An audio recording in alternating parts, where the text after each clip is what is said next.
ઘણા મિત્રોનો સવાલ હતો કે ચેસ્ટ થતી નથી, ચેસ્ટ એક્સપેન્શન કરવામાં ઇશ્યુ આવે છે.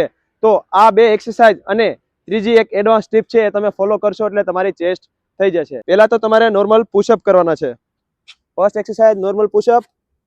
બોડી સીધું રાખવાનું છે, ચેસ્ટ વચ્ચે લઈ જવાની, અપ અપ અપ. પુશઅપ્સ કરવાના છે. ત્યારબાદ તમારે પુલઅપ્સ કરવાના છે.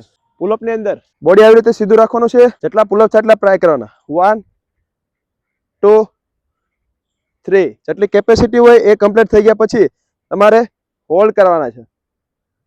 પછી મેક્સિમમ હોલ્ડ કરી અને ડાઉન કરવાનું છે. આ બંને એક્સરસાઇઝ પરફોર્મ કરવાની છે. 3 સેટ આ બંને એક્સરસાઇઝના કમ્પ્લીટ કરવાના છે. છેલ્લી એક્સરસાઇઝ છે ચેસ્ટ એક્સપેન્શનની પ્રેક્ટિસ. હાથ આવી રીતે રાખવાના છે બંને. પછી ત્યારબાદ શ્વાસ ભરવાનો છે અને ચેસ્ટ ઓપન કરવાની છે.